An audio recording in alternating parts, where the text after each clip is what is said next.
Bismillahirrahmanirrahim. Assalamualaikum warahmatullahi wabarakatuh.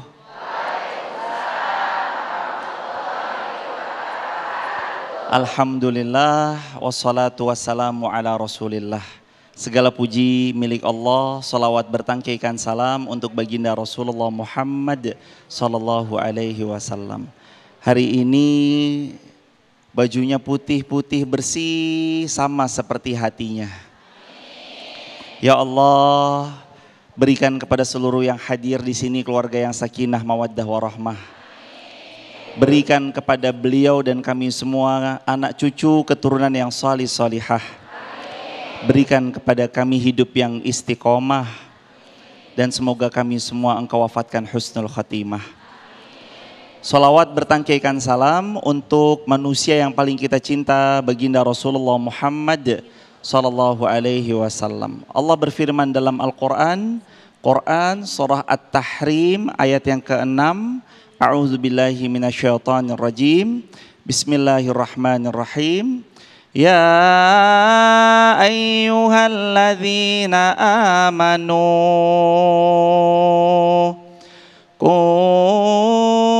anfusakum wa ahlikum nara.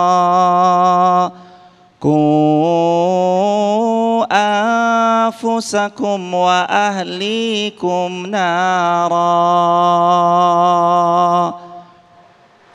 Wahai orang-orang beriman, jagalah diri kalian, turut serta jagalah keluarga kalian dari siksa api neraka.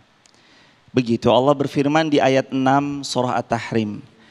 Ternyata yang Allah pinta bukan hanya sekedar kita sholat semata, bukan hanya sekedar kita puasa Ramadan saja, tapi Allah juga minta kita untuk jaga diri dan jaga keluarga. Kita jaga keluarga kita. Bukan hanya sekedar kita mau selamat sendirian, tapi moto keluarga itu menua bahagia bersama sampai syurga. Ya Allah, kami sama-sama tahunya hadirin, kalau ada seorang ayah yang usianya sudah senja bersama pasangan beliau yang sama senjanya, Allahu Akbar, berapa banyak beliau saling berdamai, memaafkan setiap kali salah seorang pasangan di antara beliau berdua berbuat keliru. Cinta yang begitu tergambar tulus ada di wajah beliau-beliau semuanya. Ketika sudah jadi kakek, ketika sudah jadi nenek, ketika sudah jadi orang tua yang mungkin usia pernikahannya cukup lumayan lama. Hadirin, berapa banyak beliau sudah selalu berdamai kalau ada kekurangan dari pasangannya. Menikah bukan hanya urusan cinta belaka, tapi menikah tentang tanggung jawab. Yang laki-laki bertanggung jawab, yang perempuan menjaga kehormatan. Pernikahan bukan juga hanya sekedar aku, kamu, KUA atau nun mati ketemu ba'aja iklab, masa aku ketemu kamu kita nggak ijab? Bukan cuma itu.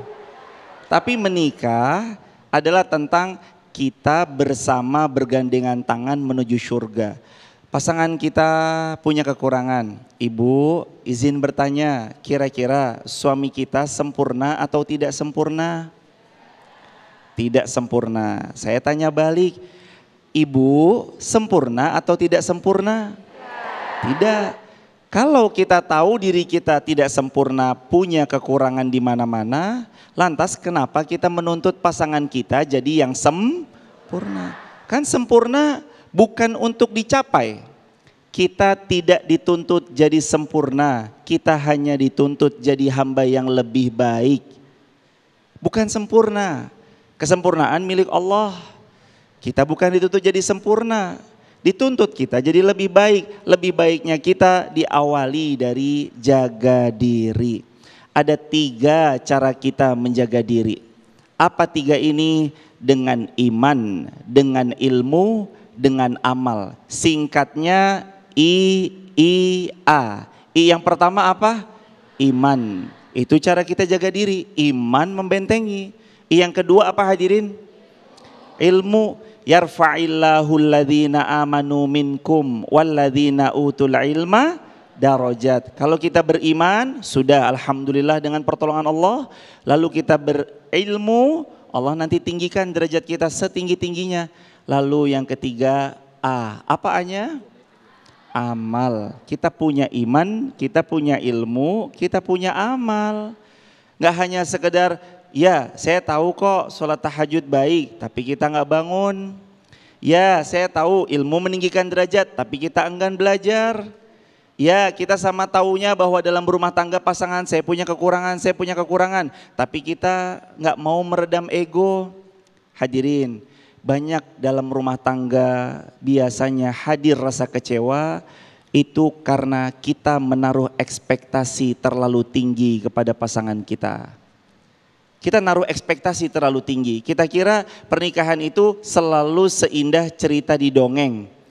Kita kira pernikahan itu tentang nanti kita foto di payung-payung Masjid Nabawi terus tangan kita begini, tolong ya di video biar kayak teman-teman di Instagram. Ya kalau belum bisa nyampe Masjid Nabawi, Masjid Kubah Mas Depok dulu. Bukan. Semakin hari semakin tahu banyak kurangnya. Tapi kita tahu kita juga banyak kurangnya. Karenanya ayat Al-Quran yang masyhur tentang pernikahan, tentang keluarga. Apa ayatnya? Bunyi ayatnya adalah hunna libasul lakum wa atum libasul lahun. Pasangan kita pakaian untuk kita. Dan kita pakaian untuk pasangan kita. Hadirin didengar, dicatat, di reminder hadirin tentang satu poin ini.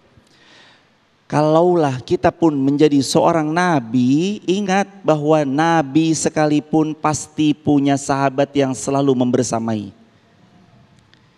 Tapi nggak ada nabi sesudah Nabi Muhammad SAW. Maksudnya pun seorang nabi pasti punya sahabat yang membersamai. Rasulullah SAW ada yang membersamai Sayyidina Abu Bakar, Sayyidina Umar, Sayyidina Utsman, Sayyidina Ali bin Abi Thalib. Pun beliau ada yang membersamai istri beliau, Bunda Khadijah, Bunda Aisyah, Bunda Ummu Salamah, dan istri Nabi yang lain. Nabi punya sahabat. Maka kita pun untuk membangun keluarga butuh sahabat. Menikahlah dengan dia yang kita rela bersahabat lebih lama, menua bersama, karena menikah seumur hidup itu terlalu lama. Seumur hidup itu lama atau sebentar?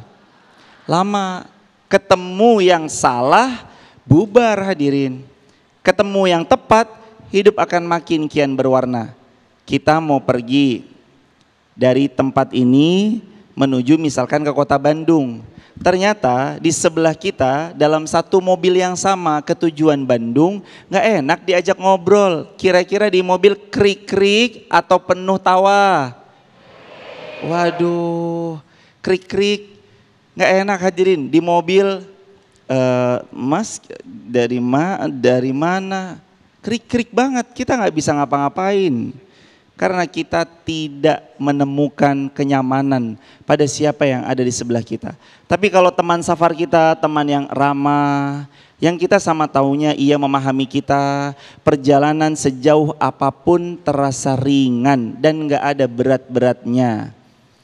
Pernah ngerasa waktu berjalan cepat? Pasti pernah. Salah satu alasan kenapa waktu berjalan cepat, karena orang di sebelah kita enak untuk kita ajak ngobrol. Kita ngobrol, nggak kerasa tahu-tahu loh kok udah sampai? Iya cepet banget ya. Bukan waktu berlalu begitu cepat. Waktu terasa seolah cepat karena kita bertemu orang yang tepat. Hadirin, karenanya keluarga itu adalah pilar paling utama tentang bagaimana seorang hamba mendekat kepada Allah. Kita nggak mau masuk surga sendirian, betul? Kita mau masuk surga sama pasangan kita, betul? Pasangan kita mau kita gandeng sampai surganya Allah, bukan hanya di dunia. Maka syaratnya tadi I-I-A. Apa I-I-A? Iman, ilmu, amal. Apa yang bisa kita lakukan yang terbaik untuk keluarga, lakukan yang terbaik. Karena Nabi bersabda, khairukum khairukum li ahli wa ana khairukum li ahli. Sebaik-baik kita adalah yang paling baik kepada keluarga, dan aku yang paling baik kepada keluargaku. Barakallahu fikum. Assalamualaikum warahmatullahi wabarakatuh. Sahabat jiwa yang dirahmati Allah, alhamdulillah puji dan syukur atas kehadiran Allah Subhanahu wa taala, kita dapat kembali berkumpul, belajar, bermuhasabah bersama dalam renungan jiwa. Tentunya hari ini renungan jiwa mengangkat sebuah tema, yaitu Baiti Jannati, rumahku surgaku. Dan akan dibahas mengenai apa arti dari rumahku surgaku, tentunya dengan guru-guru kita, yaitu Ustadz Irfan Has dan Ustazah Syifa Fauzia.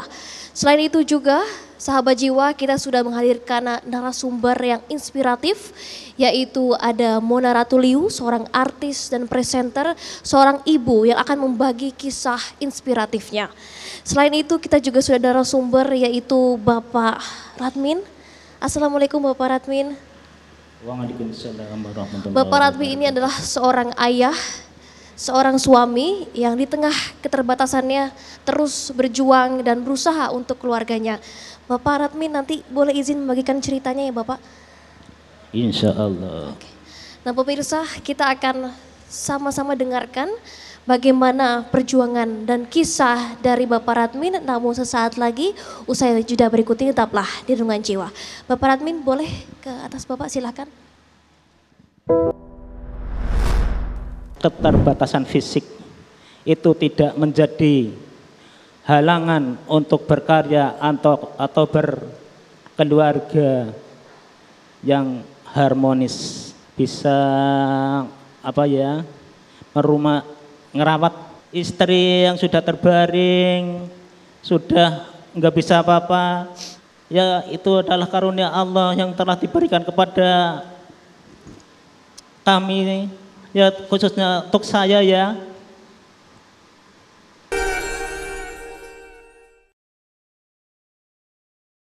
Masya Allah sahabat jiwa, kita sudah sama-sama sedikit melihat bagaimana perjuangan Bapak Radmin sebagai suami, sebagai ayah yang begitu luar biasa di tengah keterbatasannya. Dan kini kita akan membahas lebih dalam bagaimana perjuangan dari Bapak Radmin. Sudah di samping saya Bapak Radmin, dan juga sudah ada Ustadz Irfan. Ustadz, mungkin bisa kita gali ini bagaimana seorang Bapak Radmin di tengah keterbatasannya bisa terus berjuang. Jazakumullah khairan jazaa. Assalamualaikum ayahanda. Semoga ayahanda selalu dimuliakan Allah. Assalamualaikum warahmatullahi wabarakatuh.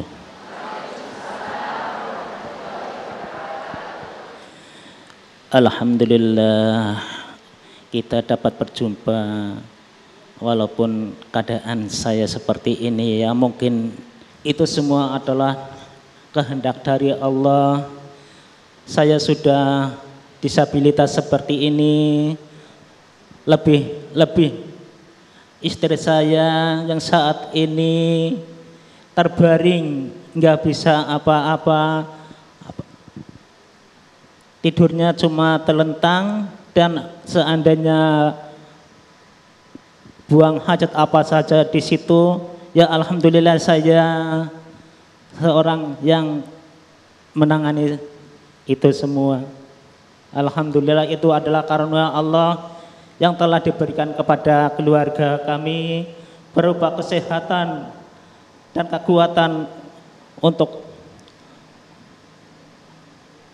lebih kuat lagi, lebih maju lagi. Pak Radmin melihat kondisi istri seperti itu, ini bagaimana Pak Radmin mengurusi rumah tangga, kemudian juga mengurusi anak yang usianya baru 4 tahun Pak Radmin. Bagaimana ini Pak Radmin justru juga menjadi seorang ayah, mengambil alih sebagai peran istri, dengan Pak Radmin juga dalam kondisi keterbatasan. Seperti apa Pak Radmin, berat nggak? Keterbatasan fisik itu tidak menjadi halangan untuk berkarya atau berkeluarga yang harmonis. Ya alhamdulillah saat ini saya itu ya bisa ngerawat istri yang sudah terbaring, sudah nggak bisa apa-apa, istri masih 4 tahun, ya itu adalah karunia Allah yang telah diberikan kepada kami, ya khususnya untuk saya ya.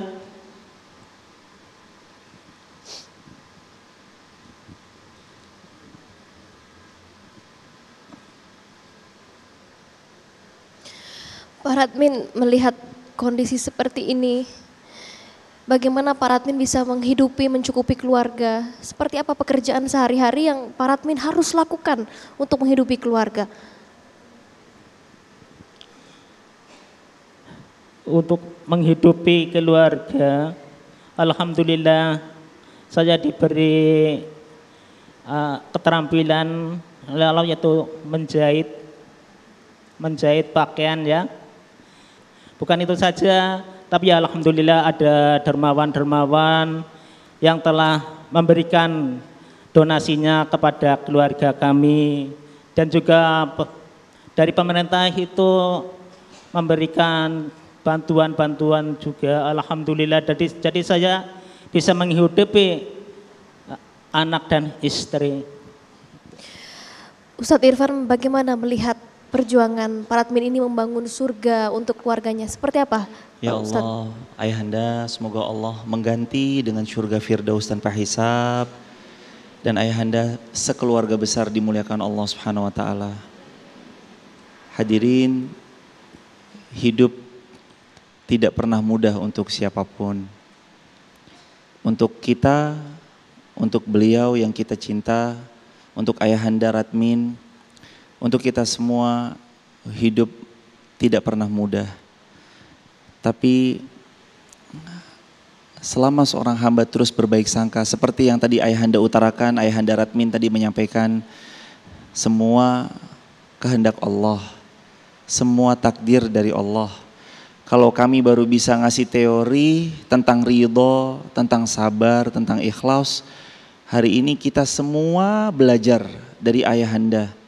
Arti sabar sesungguhnya, ikhlas sesungguhnya, ridho sesungguhnya. Mohon bimbingannya untuk kami semua Ayahanda, agar kami senantiasa bisa ridho atas semua takdirnya Allah. Bagaimana Ayahanda, kami juga mohon diajari bagaimana agar kita senantiasa bisa ridho menerima takdirnya Allah. Menerima ridho dari Allah Subhanahu wa taala itu adalah kekuatan hati kita, keikhlasan hati kita untuk lebih kuat dan lebih tabah untuk menjalani hidup di dunia ini yang kelak akan kekal di akhirat nanti. Pernah Ayahanda ngerasa capek dengan semua, atau mungkin ada perasaan yang lain? Ya, kelelahan seseorang seperti saya ya, kelelahan atau maaf ya ibu, dari faktor U ya. Mungkin saya sudah capek dari jalan saja dari sana ke sini, udah apa ya namanya, ngos-ngosan oke pun ya, udah capek sininya. Itu marganya apa? Udah faktor U. Berapa sih umur saya? 55 Bu, 55 tahun. 55 tahun itu baru beristri sekitar 5 tahun. Dulunya itu ya saya belum enggak kepikiran kalau saya itu akan punya istri ya, akan punya anak, enggak kepikiran Bu. Tapi alhamdulillah Gusti Allah Maha Agung, Allah Maha Adil terus menjodohkan saya dengan istri saya. Dulunya istri saya ya jalannya ya agak sama-sama disabilitas Bu, sama-sama disabilitas. Tapi setelah melahirkan itu terus nggak bisa apa-apa. Kata dokter itu ngidap cerebral palsy atau CP gitu. Pak Radmin, ini istri dan anak di rumah menonton, melihat Pak Radmin di sini, mungkin ada pesan atau yang ingin disampaikan kepada istri maupun anak di rumah, seperti apa Pak Radmin? Ya buat istri dan anak saya, buat istri ya, walaupun jauh di mata tapi dekat di hati, selalu dekat di dalam hati. Untuk anak saya, untuk kedepannya semoga saja ada jalan untuk kehidupan yang terang, dan untuk masalah jenjang semoga dapat beasiswa. Amin. Amin ya Rabbal Alamin. Apa doa dan amalan ayahanda sampai hari ini Allah Subhanahu wa taala selalu bisa menguatkan kita semuanya? Apa amalannya ayahanda? Adakah zikir yang ayahanda amalkan? Adakah bacaan-bacaan yang dirutinkan dan didawamkan? Apakah ada ayahanda? Ya wallahu a'lam ya. Ya biasa ya itu cuma mengamalkan ya hasbunallah wa ni'mal wakil, ni'mal maula wa ni'man nasir, dan banyak sebagainya. La ilaha illa anta subhana inni kuntu minadz zalimin. La haula wala quwata illa billah. Kalimat tadi pernah dibilang sama Nabi. Hasbiyallah wa ni'mal wakil, ni'mal maula wa ni'man nasir. Dan kalimat doa yang tadi, la ilaha illa anta subhanak inni kuntu minaz zalimin. Itu doa yang dibaca Nabi Yunus juga. Doa yang Nabi Yunus baca ketika beliau di dalam perut ikan paus. Beliau baca di dalam gelapnya malam. Beliau baca di dalam dasar lautan. Sampai Allah mengeluarkan Nabi Allah Yunus alaihissalam dari gelapnya malam, gelapnya dasar lautan, gelapnya perut ikan. Dan itu juga yang ternyata mengantar ayahanda jadi hamba yang ridho atas setiap anugerah yang Allah karuniakan pada beliau. Maka hadirin pemirsa di rumah, sahabat jiwa, terus juga ayo kita amalkan selain dari hasbiyallah wa ni'mal wakil, ni'mal maula wa ni'man nasir, atau la ilaha illa anta subhanak inni kuntu minaz zalimin. Mungkin dari jamaah yang hadir ingin bertanya langsung ke Pak Radmin, kami persilahkan. Yang ingin bertanya boleh berdiri, Ibu sebutkan nama dan pertanyaannya. Assalamualaikum warahmatullahi wabarakatuh. Nama saya Rita Hasan. Assalamualaikum Pak Radmin. Waalaikumsalam warahmatullahi wabarakatuh. Masya Allah, saya benar-benar tersentuh dengan kisah Bapak ya. Sekaligus saya juga bangga, saya juga salut. Masya Allah Bapak luar biasa, tegar banget, luar biasa tidak menyerah, alhamdulillah. Jadi saya mau bertanya, Bapak kan penjahit. Apakah penghasilan dari Bapak menjahit itu bisa mampu untuk menghidupi keluarga Bapak sehari-hari? Karena kan yang saya tahu menjahit itu tidak tiap hari ya Pak ya. Itu aja pertanyaan dari saya dan semoga Bapak makin banyak rezekinya ya. Amin. Assalamualaikum warahmatullahi wabarakatuh. Waalaikumsalam warahmatullahi wabarakatuh. Alhamdulillah saya jahit itu sebetulnya memang nggak mencukupi dari satu keluarga Bu. Tapi alhamdulillah Allah itu maha adil Bu. Selalu ada rezeki. Ya walaupun dari manapun datangnya itu selalu ada. Satu baju saja hem itu jahitnya sampai 3 hari, 4 hari gitu. Padahal baju satu saja itu 50.000 3 hari, bayangkan Bu. Sekarang apa saja itu mahal Bu. Berarti 1 hari itu 10.000 kalau ada jahitan. Tapi kalau nggak ada jahitan ya sama sekali sih Bu, alhamdulillah. Pak Radmin, ini pelajaran yang luar biasa. Pak Radmin hadir di sini, duduk di sini, memberikan pelajaran yang luar biasa buat kita yang di sini di rumah. Bagaimana Pak Radmin menjalani kehidupan, selalu bersyukur, ridho. ikhlas. Ini juga jadi pelajaran buat kita semua. Pak Radmin, terima kasih atas nilai-nilai yang diberikan ke kita hari ini, luar biasa sekali ya Pak Ustadz. Tentunya kita juga masih akan dibahas mengenai perjuangan. Siapapun yang duduk di sini tentunya akan bersyukur melihat pelajaran yang diambil dari Pak Radmin. Tentunya juga buat jamaah yang di sini, ini juga bisa menjadi pelajaran buat kita semua. Pemirsa, Renungan Jiwa akan kembali usai jeda berikut ini, tetaplah bersama kami. Saya waktu anak saya yang pertama umur 6 tahun, Ustazah pernah bilang katanya, aku gak suka punya ibu kayak bunda, aku gak suka tinggal di rumah ini. Saking sepertinya dia gak nyaman karena waktu itu saya suka menghukum, suka marah, suka ngomel gitu ya. Kemudian saya perbaiki, saya ikut banyak kelas-kelas, terus hubungan kita jadi lebih baik dan mengasuh dan mendidik anak tuh waktu itu jadi lebih enak lah, lebih efektif gitu. Tapi kemudian di saat anak saya umur 18, ada satu kejadian yang sangat memukul keluarga kami yang membuat saya akhirnya jadi tahu bahwa anak saya punya mental illness.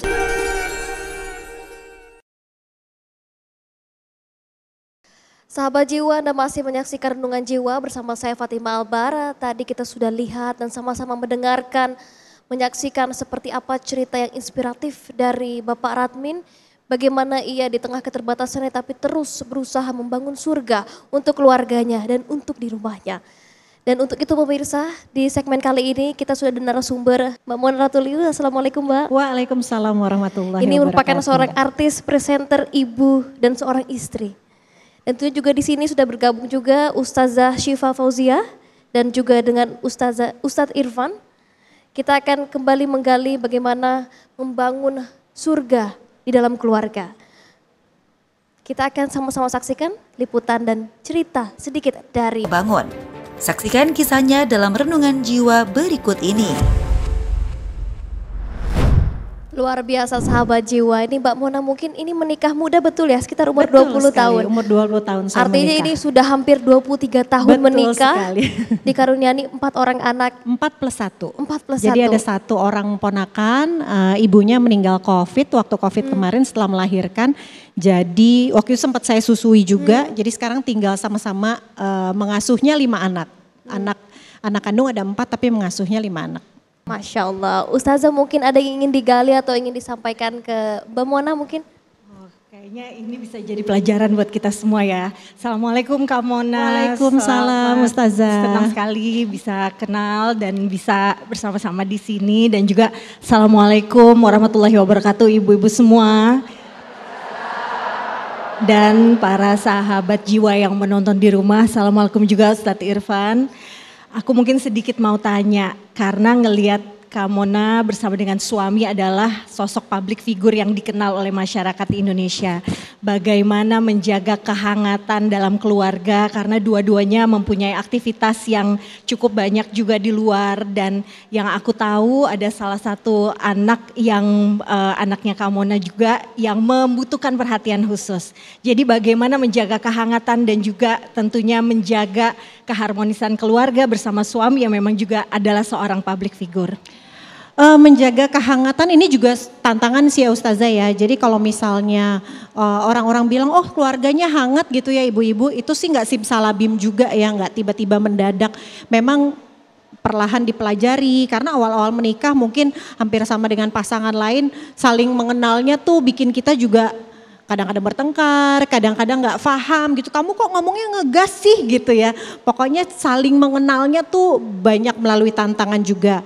Terus waktu menjadi awal-awal jadi orang tua tuh juga banyak tantangan. Saya maunya jadi orang tua yang lebih ke lemah lembut. Suami saya bilang lemah lembut tuh nggak bisa buat anak-anak, harus tegas gitu. Jadi ini ada 2 cara parenting yang berbeda juga yang akhirnya dengan diskusi gitu ya, bertahun-tahun sih Bu ya, nggak sebentar juga diskusinya, lama-lama punya pandangan yang sama.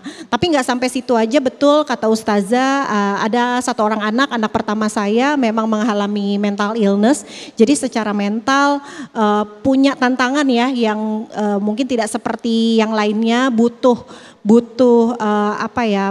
perhatian khusus gitu ya Ustazah. Tapi itu juga kita nggak langsung tahu. Jadi baru tahu kalau ternyata anak saya punya masalah mental waktu itu anak saya umurnya kurang lebih 18 tahun. Jadi awalnya tuh memang udah kelihatan tanda-tanda, tapi karena saya nggak punya pengalaman di situ, jadi saya juga nggak ngerti nih, nggak paham. Terus menerus yang saya lakukan adalah menasehati, jangan gitu, kamu tuh mesti bersyukur, punya keluarga yang hangat, punya rumah yang enak gitu ya, punya sekolah juga bagus gitu ya. Tapi memang sebenarnya nasihat itu bagus sih Bu buat anak-anak. Tapi kalau misalnya cuma kita orang tua yang mau didengarkan, ternyata jadinya nggak menemukan solusinya. Waktu itu akhirnya saya tahu anak saya punya permasalahan dengan mental justru ketika saya mulai mau mendengarkan apa yang disampaikan anak. Jadi ternyata mendengarkan anak tuh juga banyak ya manfaatnya ya. Betul. Jadi dengan banyak mendengarkan justru tahu masalahnya apa gitu. Baik Mbak Mona, ini sebelum kita ke Ustadz Irfan mungkin ingin bertanya. Bertepatan dengan hari keluarga, mungkin Mbak Mona bisa ceritakan pernah gak sih mengalami titik terendah atau menyerah, apalagi kita dengar tadi ada salah satu anak Mbak Mona ini butuh perhatian khusus, pernah gak mengalami titik terendah, seperti apa Mbak Mona ini bangkit bersama? Pernah sih, pernah banget ya. Jadi waktu awal saya menikah itu kan punya anak di usia 21 tahun. Sama sekali nggak tahu bagaimana cara mengurus anak. Nah waktu itu saya mulai sering ikut kelas-kelas parenting, waktu itu ibu-ibu. Kelas parenting psikolog, sering mendengarkan kajian-kajian juga. Saya dapat banyak ilmu, kemudian bisa membenahi hubungan saya dengan anak-anak yang dulu tuh sempat saya waktu anak saya yang pertama umur 6 tahun, Ustazah pernah bilang katanya, aku nggak suka punya ibu kayak bunda, aku nggak suka tinggal di rumah ini. Saking sepertinya dia nggak nyaman karena waktu itu saya suka menghukum, suka marah, suka ngomel gitu ya. Kemudian saya perbaiki, saya ikut banyak kelas-kelas, terus hubungan kita jadi lebih baik dan mengasuh dan mendidik anak tuh waktu itu jadi lebih enak lah, lebih efektif gitu. Tapi kemudian di saat anak saya umur 18, ada satu kejadian yang sangat memukul keluarga kami yang membuat saya akhirnya jadi tahu bahwa anak saya punya mental illness. Itu sih menurut saya titik terendah juga. Saya ngerasa kayaknya udah lumayan bisa punya kemampuan untuk menghandle anak-anak lewat ilmu-ilmu yang saya dapatkan, tapi ternyata di saat itu saya ngerasa nggak berguna gitu ya jadi ibu, kok ini sulit lagi nih buat saya gitu. Satu hal yang saya nggak kenal, satu hal yang saya nggak bisa menghadapinya, ini apa nih gitu ya. Waktu itu sempat frustasi juga gitu. Ini apa lagi yang harus saya lakukan di titik seperti ini. Tapi ya alhamdulillah ya karena punya support system yang baik, suami saya juga sangat mau membantu, terus mau sama-sama belajar, akhirnya mempelajari mental illness itu apa, kemudian mulai bisa menghadapi situasi ini. Mungkin karena yang lebih efektif tuh di saat-saat menjadi ibu tuh kan banyak tantangannya ya Bu. Anak kita umur 3 tahun masalahnya beda, nanti anak kita SD masalahnya beda, anak kita remaja masalahnya beda gitu ya. Anak kita udah menikah masalahnya beda. Memang kita fokus kepada gimana nih solusinya, kita cari solusinya, kita belajar lagi. Alhamdulillah sekarang sudah bisa situasinya udah jauh lebih baik. Kembali bangkit begitu ya? Kembali bangkit, betul. Nah mungkin ada tambahan dari Ustadz Irfan? Kak Mona, semoga Allah memuliakan kakak sekeluarga. Amin. Tadi keren banget, saya highlight sedikit tentang support system. Kan tentu Kak Mona 23 tahun lebih dalam rumah tangga, pasti nggak mungkin selalu tentang sependapat saja, pasti kan ada aja beda pendapat. Gimana Kak Mona dan suami itu berkompromi yang hingga pada akhirnya support system di rumah tangga, yaitu pasangan kita sendiri itu jadi penyejuk, atau dalam bahasa Korea itu jadi qurrata ayunnya Kak Mona. Jadi gimana Kak Mona? Iya, terima kasih Ustadz pertanyaannya. Terus terang malu juga nih jawabnya ibu-ibu ya, karena 10 tahun pertama tuh Ustadz ya, itu ego sebagai seorang manusia ya Ustadz ya. Kalau saya sebagai seorang perempuan tuh kayaknya menguasai gitu, jadi kayaknya maunya didengerin terus. Itu pernah tuh ada di titik seperti itu. Tapi beda cerita setelah 10 tahun ke atas usia pernikahan, itu justru kayaknya ego udah mulai menurun, lebih bisa memahami, lebih bisa memaklumi, bukan cuma memaklumi pasangan tapi memaklumi diri sendiri juga kalau ternyata bukan cuma pasangan, benar kata Ustadz yang gak sempurna, aku juga gak sempurna gitu ya. Setelah 10 tahun ke atas tuh Ustadz ya, lama banget ya, tapi alhamdulillah akhirnya ketemu. Iya betul. Kalau ada di antara hadirin yang belum nikah, mudah-mudahan tahun ini segera menikah. Amin. Bertemu jodoh yang Baik. solih. Insya Allah. Mbak Mona, amin. ini bertepatan dengan Hari Keluarga. Mungkin ada pesan atau tips yang ingin disampaikan kepada jutaan keluarga Indonesia yang menonton dan juga yang hadir hari ini. Ini bagaimana pesan atau tips supaya mereka ini bisa membangun surga untuk keluarganya? Masya Allah, saya juga masih belajar ya ibu-ibu dan pemirsa di rumah ya, sampai sekarang masih belajar dalam membangun surga di keluarga. Tapi kalau dari pengalaman saya yang bisa saya bagikan itu adalah memang tidak ada, betul-betul tidak ada keluarga yang sempurna. Keluarga menurut apa yang saya alami memang diciptakan untuk kita belajar. Makanya ada ujiannya gitu ya. Mungkin di ujian itu kita kalau lulus bisa naik kelas gitu ya. Ya memang di keluarga itulah kelas paling utama gitu ya untuk belajar sabar, belajar ikhlas, belajar menerima ridho Allah. Kemudian belajar menciptakan surga di dunia dan juga di akhirat. Jadi ya apapun tantangannya, kekurangan suami, kekurangan kita, kekurangan anak-anak, ya kita syukuri, kita terima dan terus fokus kepada solusi, karena rumah tangga walaupun kayaknya kita lihat wah rumah tangga orang lain kenapa ya lebih indah daripada kita, tapi di balik itu pasti ada aja ujiannya. Ya kita fokus sama masalah kita fokus bagaimana dengan solusinya, insya Allah sabarnya kita, bagaimanapun cara kita menghadapi cobaan, mendapatkan ganjaran dari Allah, insya Allah. Baik, Masya Allah. Inspiratif sekali Mbak Mona, terima kasih. Ceritanya inspiratif dan sahabat jiwa. Di segmen selanjutnya kita akan mendengarkan tausiah dari Ustazah Syifa, dan untuk itu tetap saksikan Renungan Jiwa. Sakinah adalah tujuannya, mawaddah dan rahmah adalah bahan-bahannya. Insya Allah mudah-mudahan kita selalu berdoa, Rabbi habli miladunka zurriyatan thayyibatan innaka sami'ud du'a. Semoga Allah memberikan kita kemudahan untuk memperbaiki diri kita, dan insya Allah mudah-mudahan seluruh keluarga kita dapat Allah jaga, dan insya Allah kita sekeluarga ini tidak hanya sampai maut memisahkan tapi sampai surga. Amin ya rabbal alamin. Bismillahirrahmanirrahim. Assalamualaikum warahmatullahi wabarakatuh. Alhamdulillahirabbil alamin wa bihi nasta'in wa ala umurid dunya waddin wassalatu wassalamu ala asyrafil anbiya'i wal mursalin Sayyidina wa maulana Muhammadin wa ala alihi wa sahbihi ajma'in. Rabbi shrahli sadri wa yassirli amri wahlul 'uqdatam min lisani yafqahu qauli. Shadaqallahul azim. Apa kabar ibu-ibu semua yang ada di sini? Baik, alhamdulillah. Semoga Allah selalu memberikan kesehatan untuk kita semua, dan tentunya untuk sahabat jiwa TV One yang pada kali ini dimanapun berada, insya Allah Allah selalu memberikan kesehatan dan keberkahan bagi kita semua. Senang sekali saya Syifa Fauzia bisa membersamai dalam Renungan Jiwa pada episode kali ini. Dan judulnya adalah Rumahku Surgaku atau Baiti Jannati. Ini adalah harapan kita semua yang sudah berkeluarga. Kalau tadi kita di beberapa segmen yang sebelumnya sudah melihat pembelajaran dari keluarga Pak Radmin ataupun dari Kak Mona Ratuliu bersama keluarganya. Ada satu yang saya tangkap dari dua contoh tersebut, yaitu bagaimana dua keluarga ini menjaga keutuhan rumah tangga, menjaga kehangatan keluarga. Kalau kita berkaca dari apa yang disampaikan oleh Luqman dalam surat Luqman, pada salah satu ayat disampaikan bahwa Luqman berpesan kepada anaknya, Ya bunayya la tusyrik billah. Ini adalah pesan yang paling utama pada saat kita memiliki anak-anak yang sudah bisa diajarkan ketauhidan. Karena yang paling utama yang harus diajarkan kepada anak-anak kita adalah akidah dan keimanan. Ini yang harus diperjuangkan yang pertama. Yang kedua adalah bagaimana menciptakan kesabaran kita.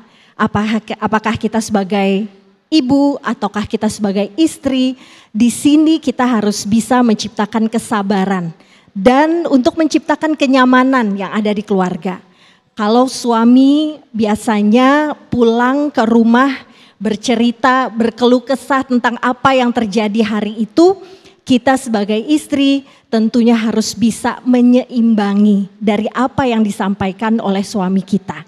Jadi peran istri di sini adalah untuk sebagai penyeimbang dalam keluarga.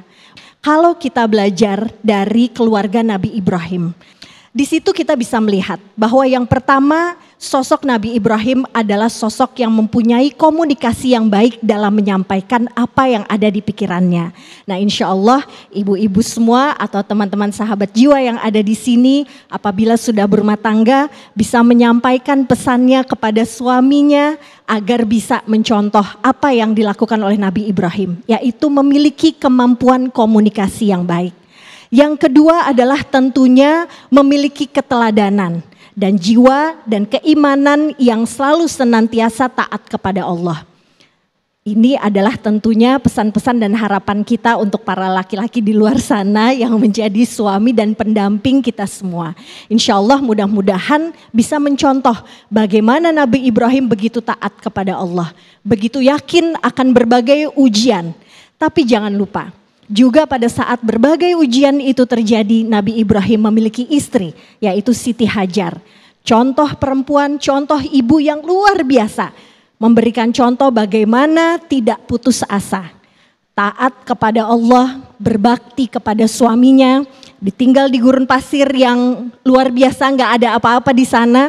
Kalau sekarang kita sudah pergi ke Safa dan Marwah itu udah dingin ya. Kalau pada saat itu kita bisa memaknai bagaimana perjuangan Siti Hajar, hanya gurun pasir yang terlihat. Tapi pada saat mengetahui bahwa itu adalah pesan Allah, itu adalah hikmah yang insya Allah akan Allah berikan jalan keluar, beliau sabar dan tawakal. Dan harus bisa untuk dapat menjaga dari anaknya yang pada saat itu masih sangat kecil, yaitu Nabi Ismail. Nah, sekarang kita sampai kepada sang anak, yaitu Nabi Ismail. Ini menjadi tantangan kita bagaimana kita kepengen anak-anak kita soleh ataupun solehah. Disinilah menjadi ujian ataupun tantangan kita sebagai orang tua. Bagaimana bisa di zaman yang sekarang ini begitu berat tantangannya. Tentunya juga kita akan mencari dari bagaimana Quran mengajarkan kita mendidik anak. Bagaimana Nabi mengajarkan kita dari berbagai hadisnya.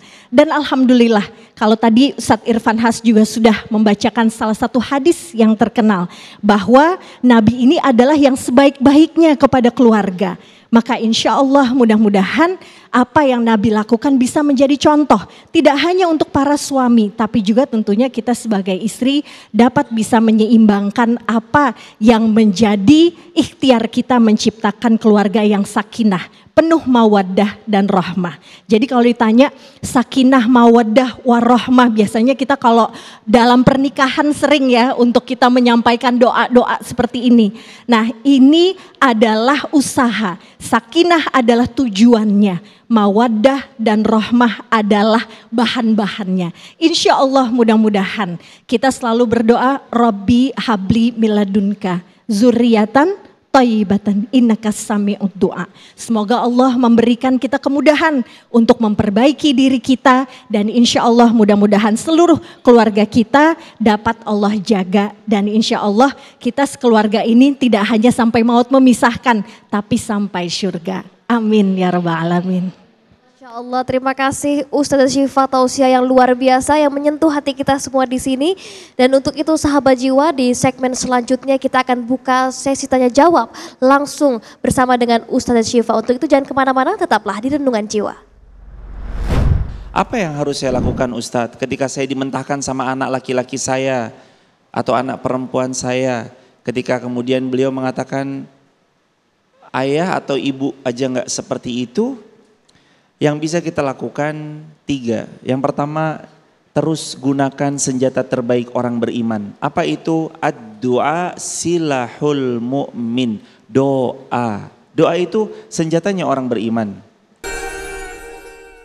Sahabat jiwa yang dirahmati Allah, di segmen ini kita akan membuka sesi tanya jawab dan nanti akan dijawab langsung oleh Ustadz Irfan dan juga Ustazah Syifa. Hadirin yang bertanya boleh silahkan. Baik, Assalamualaikum warahmatullahi wabarakatuh. Izin bertanya dengan saya Dara dari Jatiwaringin. Bertanya terkait sebenarnya seyogyanya seorang wanita ketika memutuskan untuk menikah itu kan ingin mendapatkan sebuah keluarga yang sakinah mawadah warohmah dan juga mempunyai keturunan yang baik pastinya insya Allah. Tetapi bagaimana ketika kita telah membina,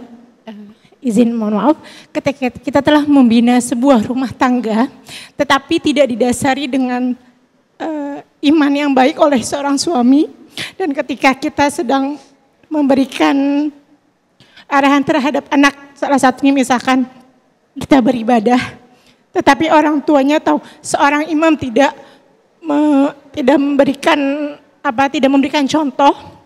Lalu apa yang harus ketika saya bertanya, ketika saya mengarahkan, ayo abang kita sholat seperti itu, tapi anaknya itu berkata, ayah aja tidak melakukannya.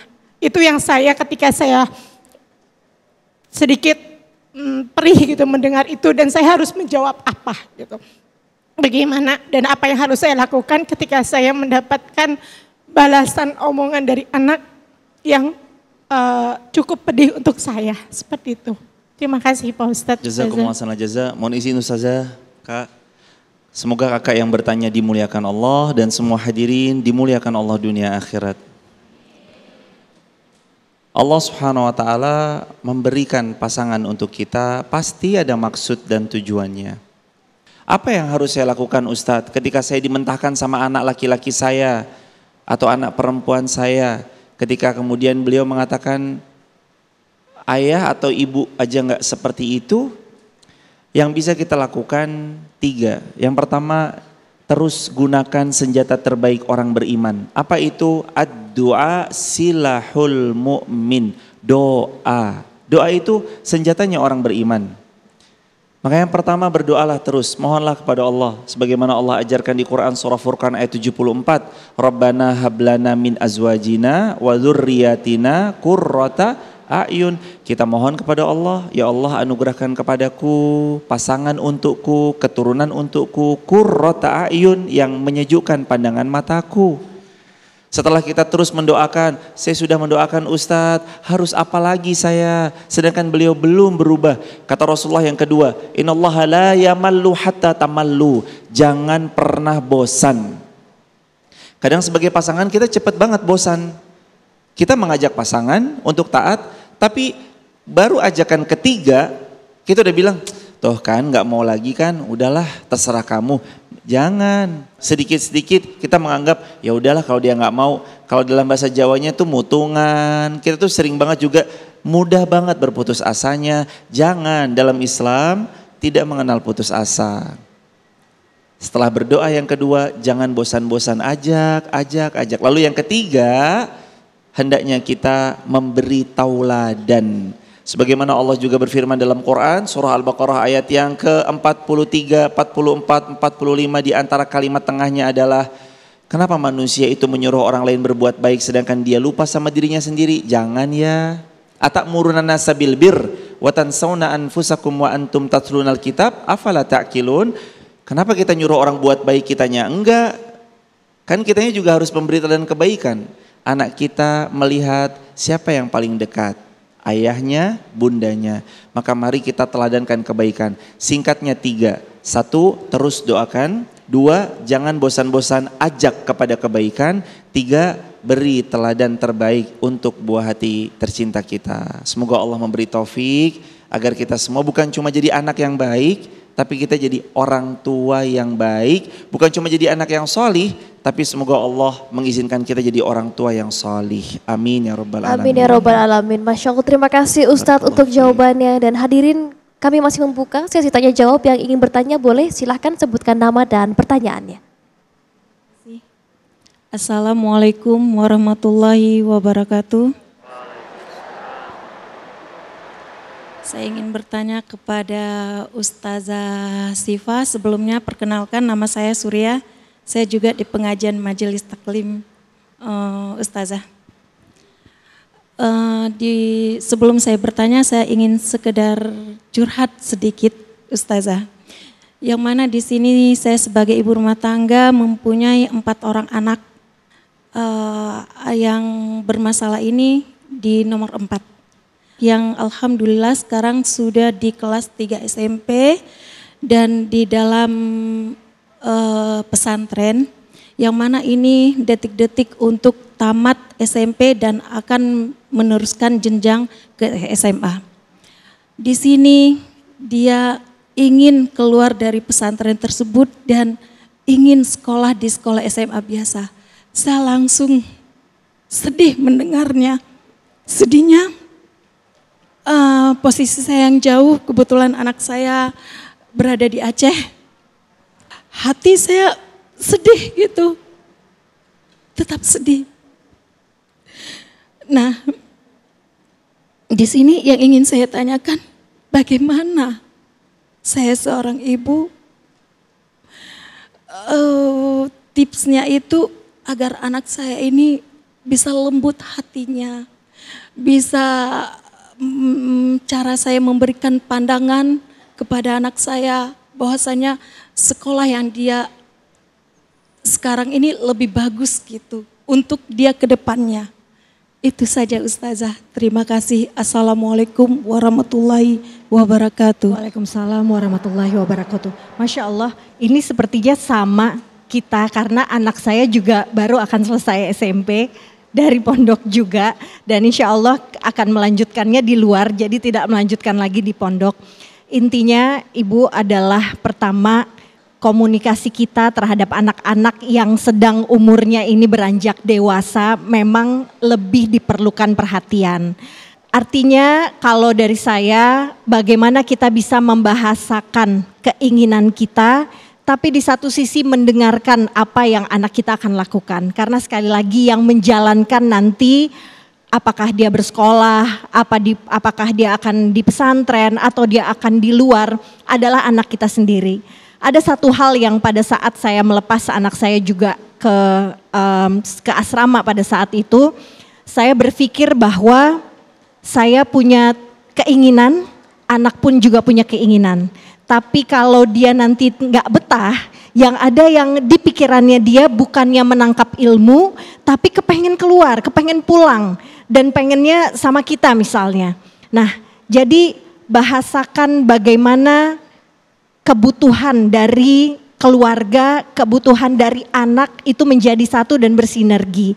Bahasakan bahwa kita pun mendengar apa yang mereka inginkan dan juga mereka pun insya Allah akan mencoba belajar untuk menerima apa yang kita inginkan. Insya Allah kalau kita berdoa kepada Allah dimanapun mereka, apakah bersama kita di rumah ataukah di pesantren ataukah di tempat lain untuk mencari ilmu, kita berdoa mudah-mudahan Allah akan menjaga anak-anak kita dan Allah akan memberikan kemampuan kepada kita untuk bisa merawat dan mendidik mereka dengan baik. Insya Allah tentunya dalam ketakwaan dan keimanan yang kita inginkan bersama-sama. Kita sama-sama doa ya Ibu ya. Baik, terima kasih Ustazah, tentunya juga ini jadi pelajaran kita supaya kita semua bisa terus membangun surga dalam keluarga. Amin, insya Allah. Baik. Sahabat jiwa, di segmen selanjutnya kita akan bermuhasabah bersama. Untuk itu jangan kemana-mana, tetaplah di Renungan Jiwa. Ya Allah, izinkan kami terus bisa berbakti kepada orang tua kami ya Allah. Memutih rambut beliau, melemah tulang beliau, memudar daya ingat beliau. Tapi kami sangat ingin berbakti kepada beliau ya Allah. Beri kami kesempatan terus bisa birrul walidain kepada kedua orang tua kami. Sahabat jiwa dirahmati Allah, tidak terasa kita sudah pada penghujung episode kita pada hari keluarga Renungan Jiwa hari ini. Semoga apa yang sudah disampaikan dan tausiah yang disampaikan oleh guru-guru kami bisa menjadi pelajaran untuk keluarga di rumah di Indonesia, bisa membangun keluarga yang penuh menuju surga. Untuk itu, saya Fatimah Abar pamit undur diri. Wassalamualaikum warahmatullahi wabarakatuh. Hadirin, mari kita berdoa. Semoga Allah Subhanahu wa taala mengampuni segala dosa-dosa kita, memaafkan yang tersilap dan salah dari kita, dan mengumpulkan kembali kita kelak di surganya Allah taala. Astaghfirullah wa atubu ilaih. Nastaghfirullah wa natubu ilaih. Nastaghfirullah wa natubu ilaih. Allahumma salli ala Sayyidina Muhammad wa ala ali Sayyidina Muhammad. Alhamdulillahi hamdan syakirin, hamdan na'imin, hamdan yuafi ni'amahu wa yukafi'u mazidah. Ya Rabbana lakal hamdu kama yanbaghi li jalali wajhikal karim wa azimi sultanik. Rabbana hab lana min azwajina wa dhurriyyatina qurrata a'yun waj'alna lil muttaqina imama. Rabbana zalamna anfusana wa illam taghfir lana wa tarhamna lanakunanna minal khasirin. Ilahana, ya Allah, ampunkan dosa-dosa kami ya Allah. Ampunkan dosa kedua orang tua kami ya Allah. Sayangilah beliau sebagaimana beliau menyayangi kami sepanjang masa. Ya Allah, izinkan kami terus bisa berbakti kepada orang tua kami ya Allah. Memutih rambut beliau, melemah tulang beliau, memudar daya ingat beliau. Tapi kami sangat ingin berbakti kepada beliau ya Allah. Beri kami kesempatan terus bisa birrul walidain kepada kedua orang tua kami. Ya Allah, ada di antara kami orang tua kami telah berpulang. Lapangkan kubur beliau ya Allah. Jadikan riyad min riyadil jannah ya Allah. Jadikan kubur kedua orang tua kami kubur yang terang benderang. Kumpulkan kembali kami kelak bersama kedua orang tua kami di syurga-Mu ya Allah. Ya Allah, izinkan kami menjadi hamba-Mu yang istiqomah. Izinkan kami Engkau, izinkan kaki ini melangkah ke tanah suci Makkah, Madinah. Izinkan kami menggandeng tangan kedua orang tua kami untuk sampai di Arafah, untuk berwukuf, untuk mabit di Muzdalifah, untuk sampai di Mina. Izinkan tangan ini menggandeng kedua orang tua kami tawaf mengelilingi Ka'bah. Izinkan kami menemani kedua orang tua kami bersa'i. Izinkan ya Allah kami terus bisa berbakti. Wahai Allah, jangan biarkan ada di antara kami keluar dari tempat ini kecuali Engkau lapangkan dadanya, Engkau hilangkan sesaknya, Engkau mudahkan urusan-urusannya, Engkau bahagiakan kehidupannya. Wahai Allah, bahagiakan kami di dunia. Karuniakan kepada kami keluarga yang sakinah, mawaddah, warahmah. Anugerahi untuk kami keturunan yang salih dan salihah.